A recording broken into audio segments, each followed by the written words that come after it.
Hi, I'm Mara Webster with In Creative Company, and today I'm excited to be joined by the wonderful Jade Anouka to talk all about her role in Dune Prophecy. And one of the first things that I wanted to talk about was how you kind of really use the scripts to develop this character, because your character actually isn't in the books. And I heard that you kind of started reading them a little bit and then realized that the scripts were the more beneficial space. But also in terms of there just being so much world building overall for this series, how did you start really using the scripts to kind of understand where your character was going to fit into the scope of all of this? Yeah, it's amazing because Alison, the showrunner, Jordan, and all the writers just have this wealth of knowledge about the world and also the world that they're creating, but also the Dune universe kind of as a whole. And so using them as a wealth of knowledge and kind of asking them questions, the scripts were brilliant at kind of creating a sense of the world and getting me into the kind of world of the sisterhood and what that's like, because as you say, yes, I did start reading the Sisterhood of Dune, and then I realized actually I'm not in it. My character doesn't exist in the books and is created for the show, which is kind of brilliant. But also, there are things about my character that are based in obviously Dune lore, and so I needed to know and have that kind of research. But yeah, I basically used the writers to find out how to get into those characters and what I might need in terms of stepping into the Dune universe. Was it helpful to talk to them as well, just about Theodosia's kind of past in coming into the sisterhood? Because I feel like there's so much in terms of how she's come into the sisterhood and what it means to her because of that. Yeah, that was a big part of it, and it's stuff that we don't necessarily see it all in this series, but I'm hoping that further down the line we'll be able to dig further into like how she got there, because it's so fascinating, the sisterhood, in that these women have come from different walks of life, all different worlds, and how they got there. And yeah, for Sister Theodosia, her journey there is quite unique, and the sisterhood is a sanctuary for her. Valia and Tula kind of, brought her there and saved her in many ways. And I think her being there is so, so important to feel seen and be part of something and to feel safe as well. So yeah, for her, it's like a big, big deal. Were there any elements that it was helpful to look into in terms of just religious groups or kind of community structures? Because it feels like there's a lot of parallels that you could draw between the sisterhood, or did you just want to focus on it as its own entity? Definitely focus on his own entity. I know that for Emily and Olivia, that because they're creating this school, they kind of maybe have pulled on some sort of like religious groups in order to kind of help. But I think she's come in there for her own reasons and for herself and for what good it can do for her. And I think for her, it may not be the kind of, it's more just like being part of a school. It's like going to summer camp. It's like being part of something and training and being the best that she can be. And in that way, there's like the parallels are probably like drama school training that I did. You kind of, everyone goes there from different parts of the world, different walks of life, different experiences, but we all get trained to kind of, I guess, be the best that we can be. In that sense, it's be the best actor we can be. But so I guess those are my parallels probably. But it's so great that you mentioned that, there's that idea of like, oh, it's this like community training, because I heard that there was kind of almost like a sisterhood training in terms of the pre-production and just everybody kind of coming together. How did that part of the process really help you in just understanding what this looked like for her? Oh, totally. It was art mirrors life, life mirrors art for sure. We were there for at least a month, and we were all living away from home. We were going in every day, learning the fights, learning the movements for the Prana Bindu, kind of meditation stuff, learning all the things that the sisterhood teaches you. And we were doing it together. And that was kind of our way of kind of getting to know each other as well, getting to know the kind of layout of the land of the sisterhood. And it was definitely, and I think it's sort of invaluable actually having that in terms of how we were with each other as the actors and how our characters are with each other as well. And it's really interesting to watch, how all of these characters are when they're truth saying and essentially mind reading, because that's a really internal process to kind of go into. And was that something that you all developed together during that sisterhood training, or was that something that you kind of worked on individually at a different point? No, again, it was very collaborative. It was very much a together thing. Like, how are we going to show this? And also, there were some things that we weren't actually doing our training in the same at the same time as the ladies playing the like young Valia like 30 years before and all that lot. But we knew that we had to have a kind of synchronicity and a because we were being taught by the same people, and it was like but yeah, it was very much a group thing, working how are we going to show this? But then within that, like you say, it's internal. And so we're going to have our sort of personal, for our character, slight changes on how we go about it. But like the kind of closing your eyes, the taking an in breath, the fingers together, these are the training that we were taught. And so those things stay the same. But then how we feel about it as well changes, like how we feel about finding out that truth. And is always where that's where the interest comes in, I think. And we see some of the scenes and sequences in the show of them all going through this training and kind of the lessons that they're being taught. When you had that sequence where we're seeing Theodosia's truth saying and kind of the way that she approaches it, did you think a lot in depth about how good is she? What level, what stage is she at? How long does it take her to do this and read someone? Because there's so many intricacies to it. Definitely. And yeah, and I think that's what's so interesting about the difference between the sisters is that they are at different stages, really, even though they're in their training, they're at the same stage. But I think for Theo, I think she's just very good at reading people. I think that's one of her things. She can read a room, she can read people very well. And so I think for the truth saying, I think it comes quite quickly to her. I think she understands it quite well. What she has to do is kind of learn how to do it their way. When you sort of like go to a class and you think you know what you're doing, but you have to kind of go through it that way. I always remember that in like maths class, you think, well, I know how to get that answer, but you sort of have to like learn how to do it like the way, be able to write it on the board, and have to do it that way. She's sort of like doing that and having to learn their methods of getting to that, which I think she's quite good at actually. And we see in later episodes like her truth saying again, and I think we realise just how good she is, considering she is only an acolyte. There's also reference that she has another talent and another skill that she has purposely avoided and doesn't want to step back into. And it almost gives this element of secrecy to her in the way that she interacts with people, because it's something that, Valia knows about her, but she almost doesn't want other people to know about this.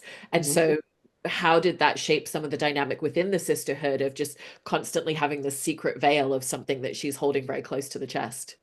I mean, it's great for me as an actor to do because you've always got something else bubbling underneath, and while you're doing a scene, she definitely keeps the other sisters at arm's length. She's not there to make friends. But that might not be a conscious thing. Might not be I'm deliberately not making friends, but that she doesn't really know how to. And actually, what she does know how to do is work hard and excel. And I think that's what she's doing while she's at the sisterhood, rather than kind of like worrying about other people's feelings. I don't think that's really what she's kind of going. She's got a one track mind, and she's like, I'm going to be the best that I can be while I'm here. I'm going to make the most of it. Did you get the impression from her as well that even before she joined the sisterhood that she'd always maybe had a little bit of difficulty connecting with people because of those same dynamics in the rest of the world? I think, yeah, I think there's something about the fact that she's very good at understanding people that makes her sort of like I feel like she's not easily trustworthy. She doesn't trust people, sorry, very easily. And so because of that, she she doesn't make friends. I think in order to make friends, you kind of have to believe that somebody likes you, or believe that they're there for the right intentions. And I think she's too knowing that it keeps her from being close. And I think that's always been her case.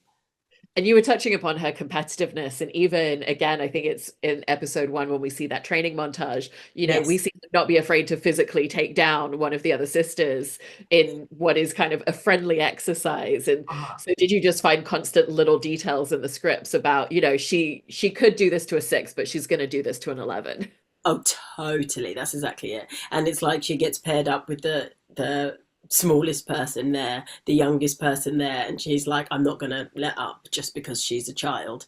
And there's a look that Theo gives to Valia of like, "Come on, this is this is easy. Like if you're gonna challenge us, challenge me. Do you know what I mean? That was too easy. But yeah, the idea of like, oh, you could have gone a bit, you could have gone a bit softer on the youngest person in the group, but absolutely not. Literally floors her. She also feels like someone who really always looks beneath the surface of information that's being presented to her. Yes, In episode 2, when she's like, oh, the Emperor's truthsayer, that was probably an attack versus a coincidence, like we're being told. And so, did you constantly, as you were going into scenes, think about here's the information that she's being presented with, and here's actually how she's reading it and interpreting it?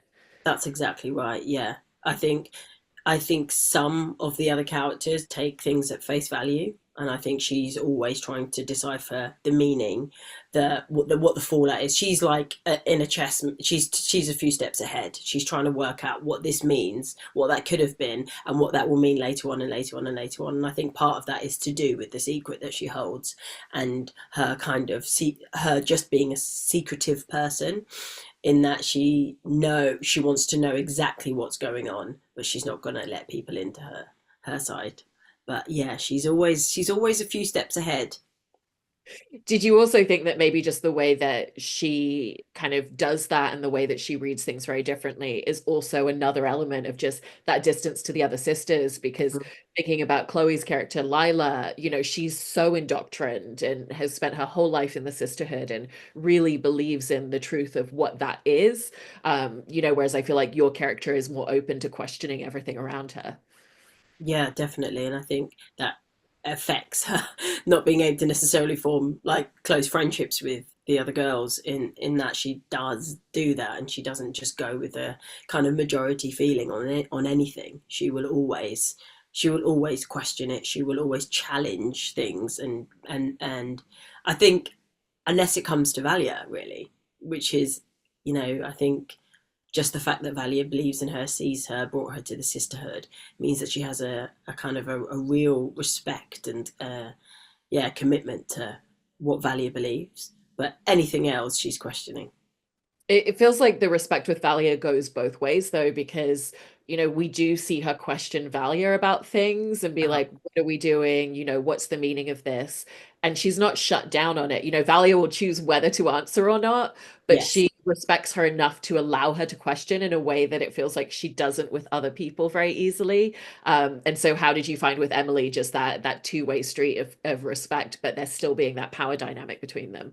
Yeah, it was a really, really fun thing to kind of play with in the scenes with Emily, of where that power lies, and how she, because obviously, like you say, she knows the secret, but we're not privy to it as viewers, and most of the other people in the rooms aren't necessarily.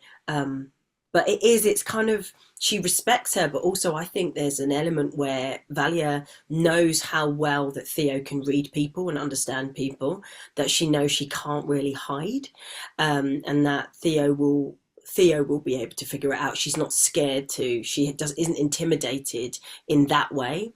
And I think also the fact that Valia shows any amount of vulnerability in front of Theo gives Theo, like, must feel amazing for somebody who's that powerful, who's that, who keeps so much, hidden herself, Valia, to show anything in front of Theo feels like, oh, that's an invitation, maybe. That's you respecting me. That's you thinking of me as more than just one of your students. That's you letting me in, and because of that, she then pushes it further, and sees how much more she can get out of her. There were such great scenes, working with Emily's just brilliant. But like you say, it's like the nuance of, like, it's not just she's the one in charge, and she's the student, she's the teacher, she's the student, because actually they need things from each other, and so that shift is always there. That balance is always kind of, it's never quite still. I also love that point that you just brought up about, she's able to read Valia in a lot of ways. And it's firstly, she's a perspective person, but then they all have this special skill set. And so, was there an interesting aspect in thinking about this whole community and this whole group of women that all literally have this ability to read each other's minds and to be able to kind of know things that they're not telling each other? Right, yeah. But then there's this thing of going, like, they know what to look out for when, like, truth saying. And so you hide any of that because you know what to look out for. It's like when people try and like trick lie detector tests or something. It's like, okay, so I know this and this, and maybe if I can focus on controlling those bits of me, then I can get away with it. But yeah, it's a kind of contentious subject, isn't it? And I know that there is one of the sisters in one episode, I can't remember which one, which episode, might be episode 2, where all three, where Sister Emmeline tries to read Tula, and Tula goes, are you trying to read me?" And she's like, "Sorry," like she's trying to. It's like you can't. It's like there's unwritten rules as well. Like you can't truth say on your fellow sister or your, mother superior or something. But yeah, but it's there. And with the fact that Valia takes her outside of the sisterhood, and they're Mm. kind of going into all these other spaces and rooms, and she's very much by her side all of that time, was there kind of an inner confidence that you felt like really grew in her, because that is the person that has always seen her differently to everybody else? Oh, totally. I think being chosen is kind of terrifying and brilliant. And I think terrifying in that the sisterhood is sanctuary, is safety. She knows how it works there. She understands that going out, that opens a lot of possibilities. We don't know about her past, but people, when she goes to Salusa Secundus, there's people there from all of the planets in the world. So that opens her up to being vulnerable. But the fact that Valia has chosen her as her kind of confidant, her person to be there, is totally. She leaves that sisterhood with an absolute kind of like pride and belief that she's done well, that she's done exactly what she wanted to do. She went there, she excelled at everything she's gone through, and not only that, she's kind of finished top of her class, so much so that she gets to go and do go on the mission with Valia. And sometimes Valia has her front and center in the room with her and is kind of using her for certain things within conversations. But there's also a lot of just seeing you in the periphery in the way that she's always watching and observing things around her.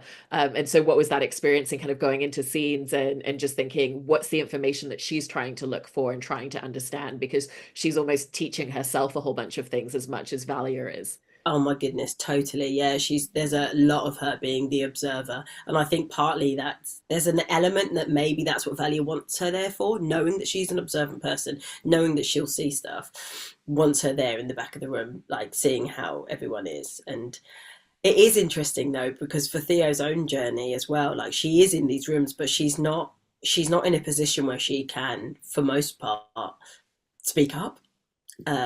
That's not why she's there. She kind of knows her place in that way. And also, she doesn't really know what's going on. Valia leaves it to the very last moment at each moment to tell her what's happening. It's like, where are we going? Who are we meeting? And she's very coded with her answers about where they're going, who they're meeting. So Theo has to catch up. So often she's walked into a room and had no pre-knowledge of who she was going to meet and what their relationship with Valia is.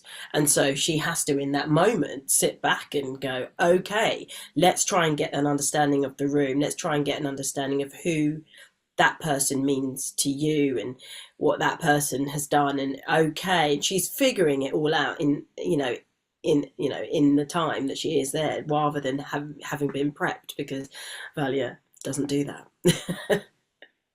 And I don't want to go into the specifics of this because I don't want to give spoilers away for the next week's episode. But there's a moment where Valia asks her to do something that she's very uncomfortable with, and it's kind of to do with things that Valia knows about her. Mhm. Um, and did that kind of shift and change the dynamic a little bit, or make her question for you, is this the only reason that you brought me here? That's exactly it. I think that moment changes everything. I think Theo is she understands that could have been the case, or that could have been part of it, but I think there was a real hope there that the reason for bringing her there was pure, and because she was brilliant and excelled and she was the best candidate for the job. But I think in that moment it does shift how she feels about Valia, and almost how Valia feels about her. I think she thought it was one thing and now it's suddenly another, and it's like, oh, okay, is this similar to what it's been like in the past? Is this the same? Am I being used? for my talent rather than it's not a talent, rather than for my skills and my training and my dedication and my hard work and my ability. Am I being used for something that I don't want to do? And yeah, that really does change things going forward. I mean, overall, their relationship's quite interesting to look at and dissect because there's a lot of different layers to it.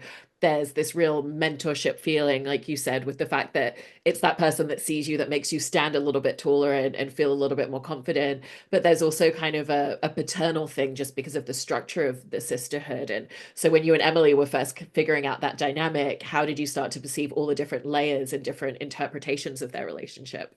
Yeah, it was quite a thing. We worked a lot on it, and there were a lot of different iterations of and how we played scenes. You could try something slightly different, and it would completely change the scene. If like you say, play it more like it's a kind of maternal thing, or more like we're trying to play it where the power dynamic isn't as extreme, and we're more on the same level, and I'm a bit more upfront about it. And it really was a kind of brilliant kind of balancing act of working out, trying loads of things and going, no wait, that feels right.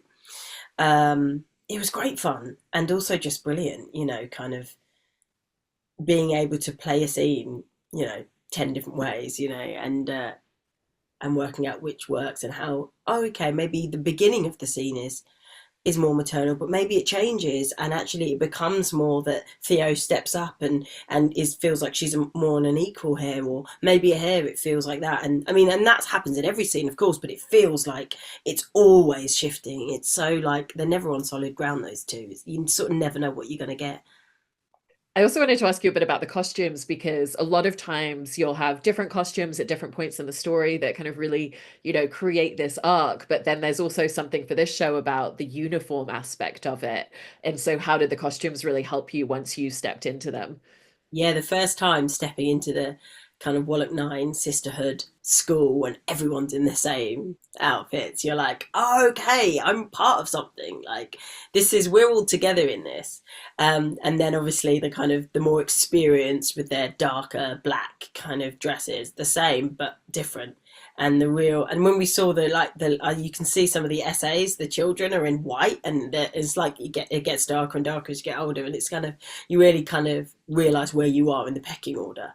But one thing was when I do leave as Theo, when I do leave the sisterhood and go to Seleucus Secundus and go off with Valia, I get a cape and a hood. And that feels like such power. That feels really special because it literally feels like I'm not like the other girls now.